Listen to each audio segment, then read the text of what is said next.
Olá, muito bem-vindos ao canal Simplificando a Química e hoje vamos falar sobre o átomo. Mas antes de chegar a falar sobre o próprio átomo, vamos falar sobre o vídeo.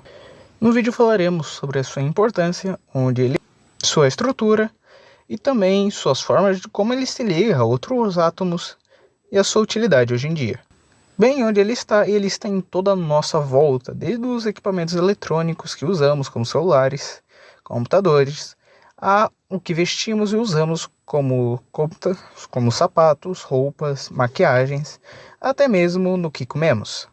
E a sua importância está envolvida no que usamos. Basicamente, ele consiste no nosso corpo e o nosso jeito, como que nós somos, também nossa sociedade e as coisas que a gente conhece como cidade e lar, além de ele formar tudo que a gente conhece como mundo natural, ou seja, a natureza, as coisas naturais, além de constituir toda a matéria conhecida e suas propriedades diferentes, como a condução elétrica, como eu vou mostrar em um vídeo mais futuro, além do que conhecemos na Terra e o que a constitui, além do que está fora dela, toda a matéria conhecida. Agora sobre o átomo. O átomo em si, ele basicamente é formado de 4 coisas fundamentais. Os prótons, parte positiva dele, que se encontra no núcleo que tem a carga positiva e que se repelem. Temos o nêutron, como o próprio nome diz, ele é neutro, possui uma carga neutra, ele é formado de partes do nêutron, de um próton e de um elétron, que ele diminui essa repulsão que existe dentro do átomo, de suas partes, no caso, positivas. Os elétrons, que são pequenas bolinhas que rodam em torno do átomo, que tem essa carga negativa. E mesmo tendo uma carga negativa na parte de fora do átomo, assim, do núcleo dele, ele não se atrai para um núcleo que possui carga positiva e um pouquinho de carga neutra. Por causa da FNF, ou também conhecido normalmente sendo usado força nuclear forte, que é uma força que estabiliza todo o átomo, que é uma força dentro do núcleo do átomo, que é muito forte, que mantém ele unido. Eu sei, é uma falta de criatividade tremenda, mas a gente tem que usar esse nome porque é normal. Mas ela é responsável por unir todo o núcleo do átomo e manter esses elétrons, que são negativos, longe do núcleo. E bem, como ele se liga? Todas as ligações de átomo com um átomo é envolvido os elétrons. Basicamente, é um elétron, ele vai ter 3 formas de se ligar diferentes. Basicamente, metálica, resumindo a metálica, covalente e iônica. A ligação covalente constitui do átomo dividir um dos seus elétrons com outro átomo que também vai dividir um dos seus elétrons, sendo que esse vai formar um par de elétrons que a gente contabiliza para os 2 átomos, já que eles ficam rodando em torno dos 2. Como podemos ver ali no desenho dos 2O, também conhecido como gás oxigênio, e do H2O, também conhecido como água, que são elétrons que estão rodando em torno dos 2 átomos, mas que pertencem aos 2 átomos, porque é basicamente um empréstimo, estão emprestando um para o outro. Dentro deles existe a covalente simples, que é um par de elétrons sendo dividido, covalente dupla, que é 2 pares de elétrons sendo divididos, e a covalente tripla, que é o máximo que um átomo consegue fazer de uma vez, que é um empréstimo triplo. Já na ligação iônica, temos um elétron, um átomo que tem um elétron que está sobrando. Ele vai estar sobrando, ele quer pegar esse elétron e dar para outra pessoa, porque ele não quer. Ele vai dar para outro átomo. Esse outro átomo vai pegar esse átomo que quer, ele vai pegar esse elétron para ele.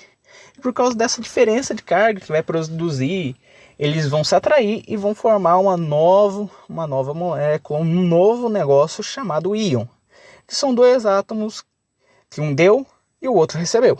Já a ligação metálica é a ligação entre metais, que é basicamente vários átomos dando o elétron um para o outro, ao ponto que tu não sabe de que elétron cada átomo é. É basicamente um mar de elétrons. Ali é um mar de elétrons ao ponto que você não consegue dizer que elétron é para cada átomo. Que os elétrons são de todo mundo e são de ninguém ao mesmo tempo. É uma loucura total. E aqui uma pequena tabela sobre algumas ligações metálicas que a gente usa. Latão, que é cobre e zinco, que aumenta a resistência à corrosão, usado em navios e tubos. Bronze é cobre e estanho, aumenta a resistência à corrosão também, usado em moedas e sinos. O aço, que é ferro e carbono, um adendo, é uma ligação metálica, sim, só que como os elétrons ficam passando de ferro para carbono muito rápido, acaba sendo classificado como uma ligação metálica. Ele aumenta a resistência à corrosão, usado em navios e utensílios domésticos. Aço inoxidável, acho que todo mundo conhece, esse todo mundo tem em casa, que é aço e crômio. Aumenta a resistência à corrosão, é usado em talheres e utensílios domésticos. Aço e níquel, aumenta a resistência mecânica, ou seja, pancadas a você ficar batendo nele, usado em canhões e material de blindagem. Aço tungstênio, aço em tungstênio, aumenta a sua dureza, aumenta a resistência dele, é usado em brocas, em pontas de caneta. Amálgama, mercúrio, prata e estanho. Aumenta a resistência à oxidação, ou seja, aumenta a sua resistência a acabar esfarelando ou acabar reagindo com o oxigênio, que eu vou trazer mais para frente no canal. Ele é usado nessa restauração de dentes. Ouro, 18 quilates. Não é ouro puro, como muita gente pensa. É ouro e cobre. Aumenta a ductilidade dele, que é basicamente a habilidade de você fazer canos, fios e tubos com o material. E a sua maleabilidade, que é a habilidade dele ficar mais mole e mais solto. E é usado em joias. Prata de lei é a prata e cobre. Aumenta a sua dureza e é usado em utensílios domésticos e em alguns ornamentos. E para finalizar, a utilidade. A utilidade do átomo em si, hoje em dia, é mais usado pela sua radiação. A radiação que alguns átomos liberam por eles serem pesados demais. E por eles serem muito pesados, ele acaba ficando muito instável, ele não consegue ficar muito tempo naquela forma, então ele vai liberar parte do núcleo dele para diminuir de tamanho e ficar num átomo mais simples.